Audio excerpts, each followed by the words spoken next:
안녕하십니까, 강배우 작가입니다. 오늘은 지난 시간에 이어서 보고서 잘 쓰는 법에 대해서 설명드리겠습니다.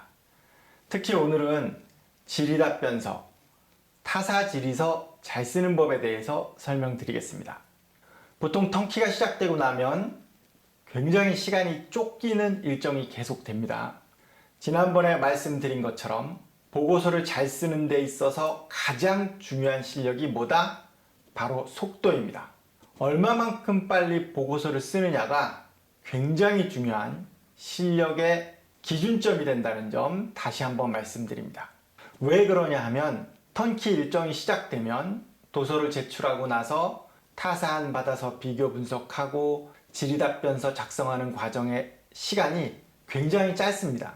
그렇기 때문에 많은 분들이 밤새고 철야하고 계속되는 야근에 지치고 맨정신이 아닌 상태에서 몹시 피곤한 상태에서 심의장에 들어가는 그런 어처구니 없는 상황이 많이 발생합니다.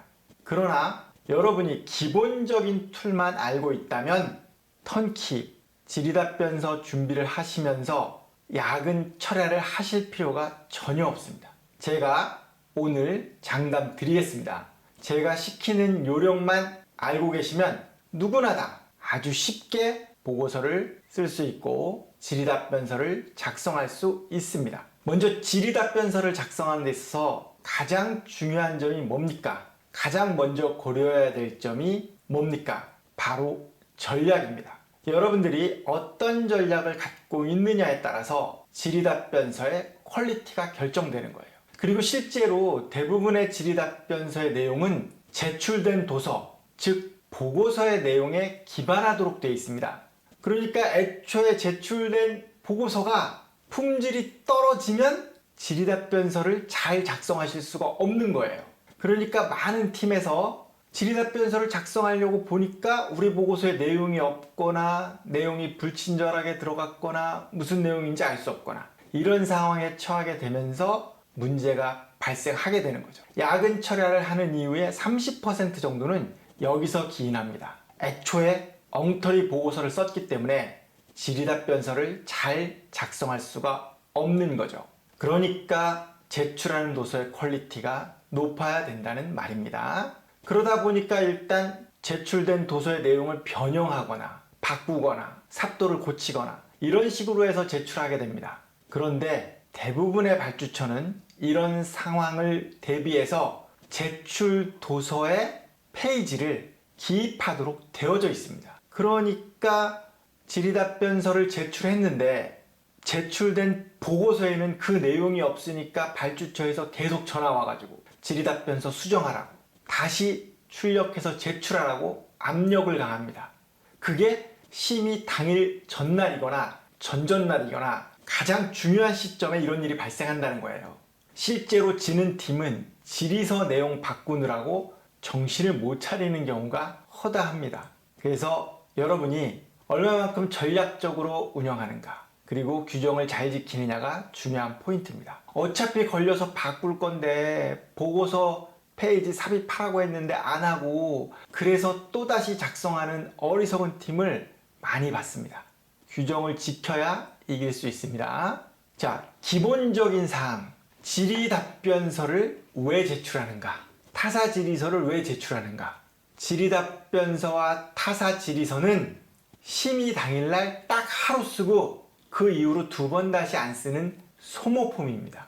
그러니까 소모품용, 철저하게 심의 당일용으로 제작이 이루어져야 된다는 거예요. 그런데 많은 사람들이 뭐 막 잔뜩 때려박고 부족한 거 채우고 숫자 넣고 표 넣고 이런 식으로 해서 운영하니까 문제가 발생합니다. 중요한 포인트입니다.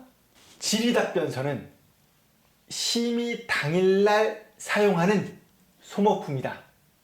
심의 당일날 1분 질문하고 2분 답변하는 그야말로 2분 안에 모든 것을 보여줄 수 있도록 작성이 돼야 된다는 거예요.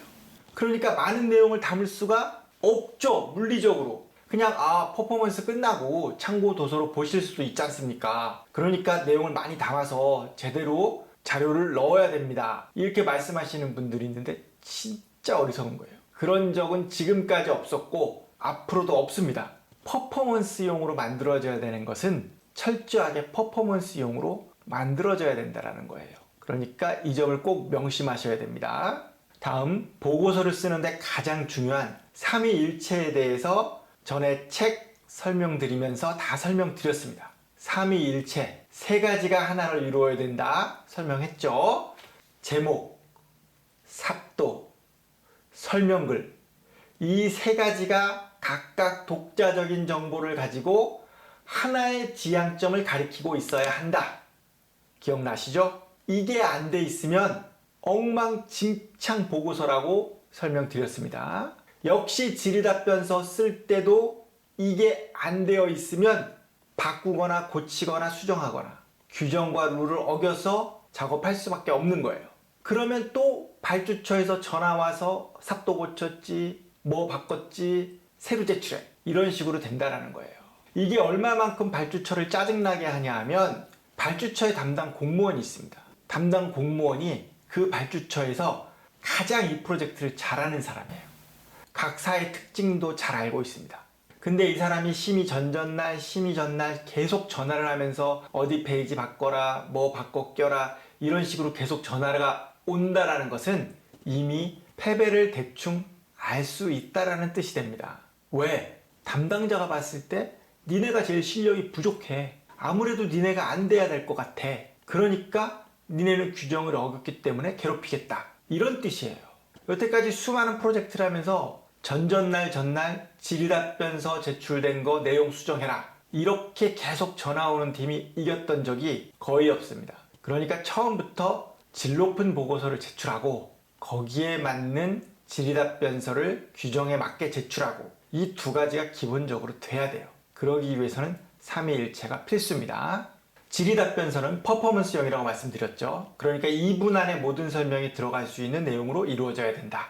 분량 조절이 굉장히 중요하다는 얘기입니다. 자, 두 번째, 내비게이션이 맞아야 됩니다. 내비게이션이 뭐냐? 이거 모르시는 분들 있어요. 우리가 원고도 써가잖아요. 발표한단 말이에요. 심의장에 가서 내가 원고를 읽는 동안 상대방이 우리가 제출된 보고서를 봅니다. 그 답변서를 본단 말이에요. 그 답변서의 내용과 내 귀에 들리는 이 나레이션이 매칭이 돼야지만 평가위원이 들으면서 아 그렇구나 이렇게 고개를 끄덕이게 된단 말이에요. 보고서의 내용 따로 나레이션 따로 이렇게 들어오면 현장에서 이거 뭐지? 하고 의아하게 된단 말입니다. 이거 기본 중에 기본이에요. 이걸 모르시는 분들도 있습니다. 그러니까 내비게이션이 얼마만큼 잘 되느냐가 굉장히 중요한 포인트고 굉장히 철저하게 토시 하나까지 안 바꾸고 내비게이션이 돼야 현장에서 놓치는 경우가 없어요. 평가위원이. 무슨 말이냐? 나레이션은 쭉 지나가잖아요. 사운드는 계속 들리는데 내가 이걸 보고 있단 말이야. 근데 어느 순간 안 맞거나 딴소리가 나오면 내가 여기서 집중해서 보다가 잃어버린다고요. 어디를 하고 있는지 잃어버린다고. 그러니까 이렇게 만들면 안 되는 거예요. 이거 입장을 바꿔놓고 한번 역할 대역 시뮬레이션 한번 해보면 금방 알 수 있어요. 내가 평가위원이 됐다고 생각하고 니네 팀에서 원고 나레이션 읽는 걸 들었는데 내가 이거 귀에 쏙쏙 들어와 이런 사람 전혀 없어요. 한 명도 없습니다. 자기는 그러면서 평가위원은 그래도 전문가분이시니까 다 이해하실 수 있어요. 이렇게 생각하면 안 된다는 거예요. 그래서 질의답변서를 쓰는데 가장 중요한 것 두 가지 설명드렸습니다. 첫째, 소모품이고 2분짜리 용이다. 2분짜리 용으로 만들어라. 두 번째, 내비게이션이 반드시 돼야 된다. 라는 겁니다. 그리고 이 두 가지를 만드는 전제는 무조건 전략 전술이에요. 우리의 전략과 전술이 얼마만큼 잘 담길 수 있느냐가 핵심 키워드입니다. 이 두 가지 사항이 다 머릿속에 들어와 계시면 이제 작업에 들어가면 됩니다. 내가 어느 정도 실력을 갖고 있는지 알 수 있는 방법을 알려드리겠습니다. 질문을 받고 내가 질의서를 한 장짜리 질의서와 한 장짜리 시나리오, 나레이션 시나리오를 작성하는데 걸리는 시간이 편집까지 다 해서 1시간을 넘기면 안 되는 거예요. 실력자가 아닙니다. 그러면 편집이 좀 서툴고 내가 한글 편집이 좀 서툴고 프로그램을 잘 못 다룹니다 하시는 분은 2시간 좋아. 뭐 넉넉하게 3시간까지 준다고 쳐. 그러면 턴키팀에서 문항수를 맡은 사람이 보통 많아봤자 5문항 이 정도밖에 안 받는다는 거예요. 2시간 잡으면 10시간, 많아봤자 15시간, 밤을 새서 철야를 할 이유가 전혀 없다는 거예요. 다시 말해서 질의답변서 작성하고 타사질의서 작성하는데 여러분이 밤을 샌다는 뜻은 여러분이 보고서를 못 쓰기 때문인 거예요. 보고서를 잘 못 쓰기 때문에 몸이 고생을 하는 겁니다. 머리가 모자라서. 솔직하게 말씀드리는 거예요. 진짜. 야, 네가 뭐 프로젝트를 어떻게 알아? 뭐 기술적인 부분은 그런 게 아니야. 아니에요. 이미 다 제출 도서를 다 제출했잖아요. 제출 도서를 바꿀 거야, 내용을? 아니잖아.